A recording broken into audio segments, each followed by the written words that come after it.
You took billions of dollars from taxpayers and you blew it on programs whose entire purpose was to tell them they're wrong about things they can see with their own eyes. You sold us out. And until these rather tiresome questions are answered, this problem is not fixed.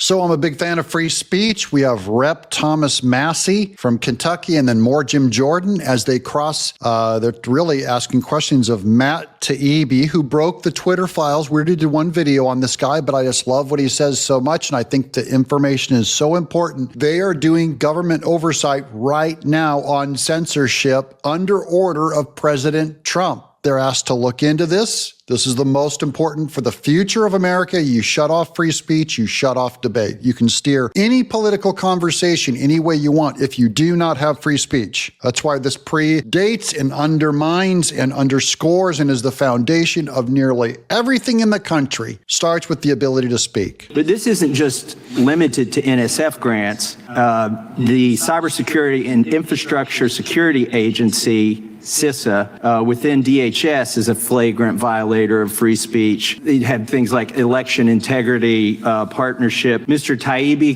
can you tell us anything about this? What's going on at DHS or CISA? Yeah, so CISA was the, as we found in the Twitter files, the election integrity partnership was run by Stanford. They had 4 partners, including the Center for an Informed Public, University of Washington, Graphica, the Atlantic Council's Digital Forensic Research Labs, but they partnered with CISA and the Global Engagement Center at the State Department, and we found in the Twitter files and also Chairman Jordan also found some emails basically saying that this EIP project was founded at the behest of DHS. So, okay, Department of Homeland Security. I'm going to stop it. That's a whole lot of big words. All these government programs, they had an actual think tank out at Stanford that is students and professors and people funded by the government to do this oversight.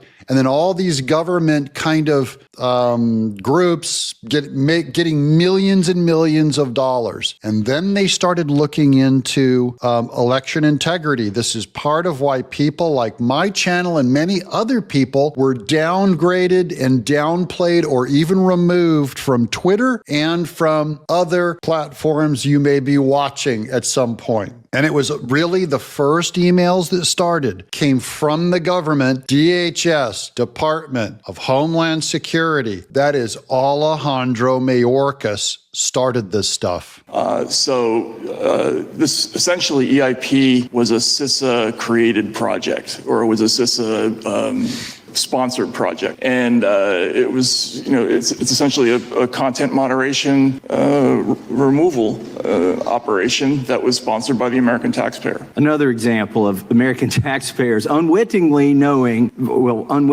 without knowing, funding their own violation or deprivation of their First Amendment rights. Mr. Schellenberger, can you explain how you traced USAID funding that served as the basis for whistleblower report in 2019, which led to the impeachment of President Trump? It was all paid for by this dark money, guys. It was all corrupt, all of it. It was never legit. It was your tax dollars paying, in some cases, in my tax dollars, I'm paying the government to oppress me. Were you paying? Do you realize you were paying, part of what your tax dollars were paying for was to impeach President Trump, to be the corrupt force that impeached President Trump? It's insane and disgusting. This is the biggest scandal in our country. This is worse than Nixon and Watergate. This is worse. The Democrats all went completely nuts. We've seen them all do that big cosplay over J6, going, oh, it was an insurrection. This is far closer to an insurrection by the government corrupting the very word, the very truth, and getting paid to do it,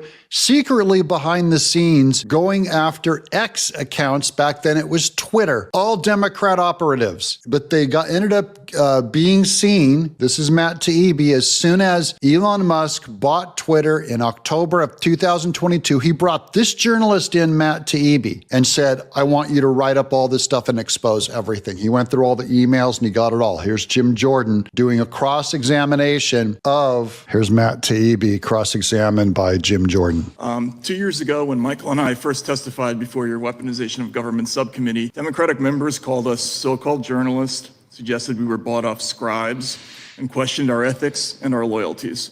When we tried to answer, we were told to shut up, take off our tinfoil hats, and remember two things. One, there is no digital censorship, and two, if there is digital censorship, it's for our own good. I was shocked. I thought the whole thing had to be a mistake. There was no way the party that I gave votes to my whole life was now pro-censorship. Then last year, I listened to John Kerry, whom I voted for, talk to the World Economic Forum. Speaking about disinformation, he said, quote, "Our First Amendment stands as a major block to our ability to, quote, hammer it out of existence." He complained that it's really hard to govern because people self-select where they go for their news, which makes it, quote, much harder to build consensus.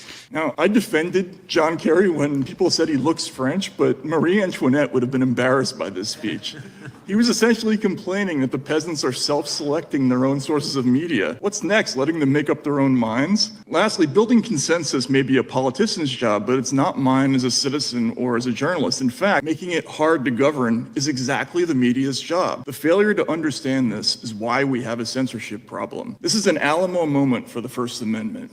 Oh, the Alamo moment. I like hearing that because this is it, guys. This is your last chance at the First Amendment. Purchased by Elon Musk, but protected by Trump. And now, if we do not, through legislation, correct the Democrats on this, the next time they get into office, they will fix everything to make sure this doesn't happen again. They're going to make sure there's no more of these kinds of trials ever again where we put the spotlight on them and their censorship efforts. It will become illegal to turn the spotlight on a Democrat and ask these questions. That's why this is an Alamo moment. And that's why the country hinges on this moment. You don't understand. If Trump lost, it would have been over. They'd have had Kamala Harris, Hillary Clinton, John Kerry saying, we have to correct all this misinformation. We now have the voting public behind us. The voting public, that if Kamala Harris would have won, they would have said, we're just trying to end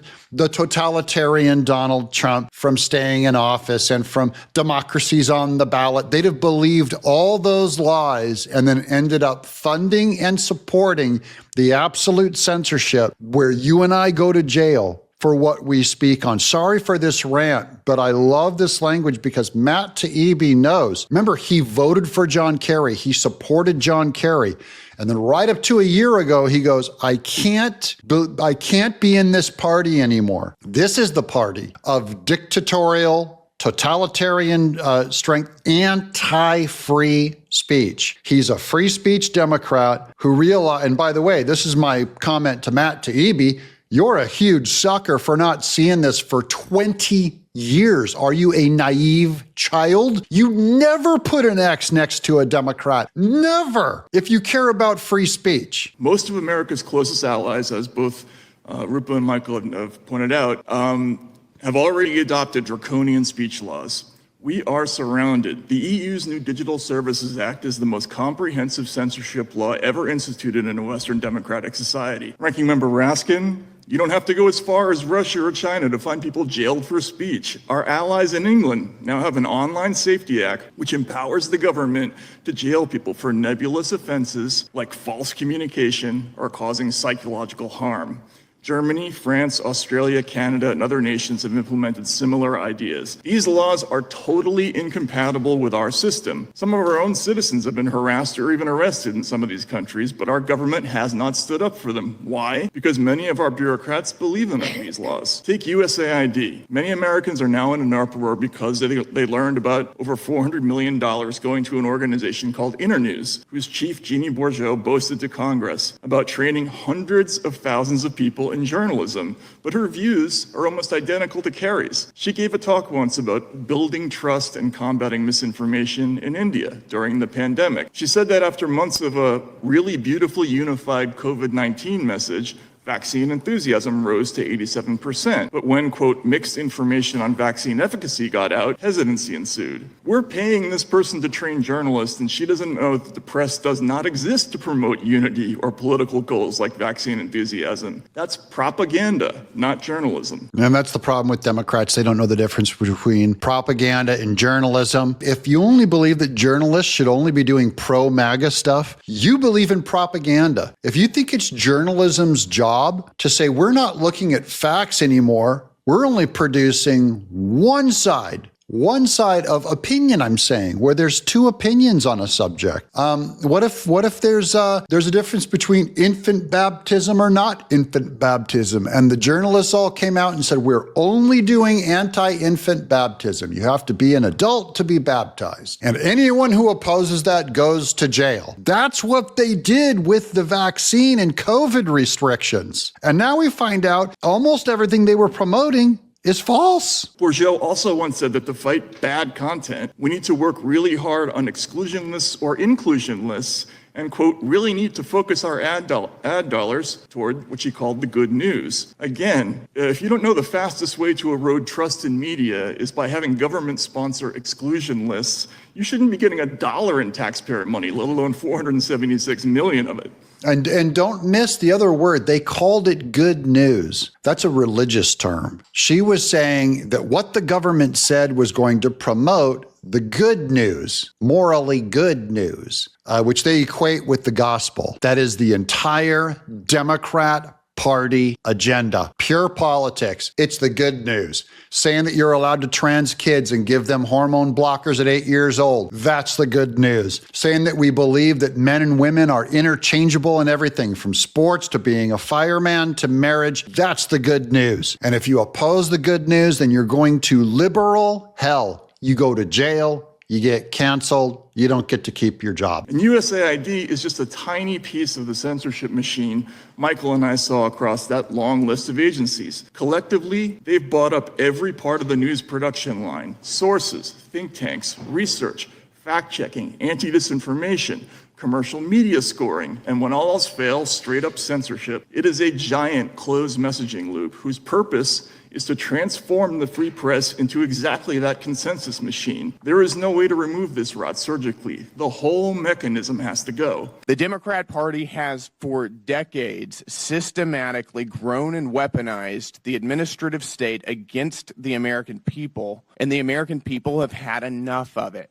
Right now, we're talking about $2.7 trillion in improper payments since 2003. We're uncovering what could be the biggest money laundering scandal in American history. And the other side of the aisle could care less. They have no concern about where this money went, to what entities it went, to what governments, to what people or groups. Nothing. All they want to talk about is Elon Musk incessantly. Is there right-wing misinformation? Hell yes. It exists in every direction. But I grew up a Democrat and don't remember being afraid of it. At the time, we figured we didn't need censorship because we thought we had the better argument. Obviously, many of you lack the same confidence. You took billions of dollars from taxpayers and you blew it on programs whose entire purpose was to tell them they're wrong about things they can see with their own eyes. You sold us out. And until these rather tiresome questions are answered, this problem is not fixed. Thank you. I love my free speech, people. I love Matt Taibbi, even though you're a pretty naive child for being a Democrat this long.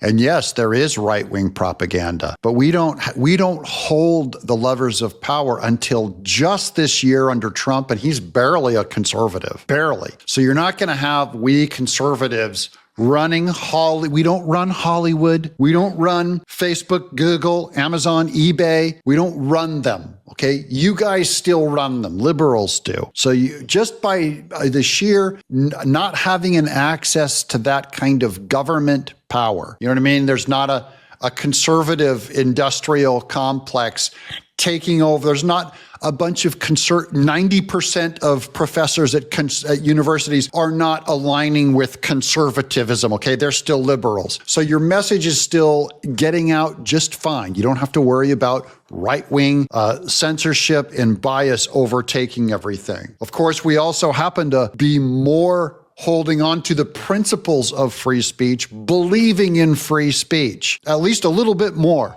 So you have to worry about us a little bit less. You put a leftist or a Democrat in office again, they're going to come after free speech and lock it down like you've never seen. We're not going to let a Trump mistake ever happen again. Never put an X next to a Democrat. Thanks to Matt Taibbi, Jim Jordan, and Thomas Massey, I'm Doug in exile.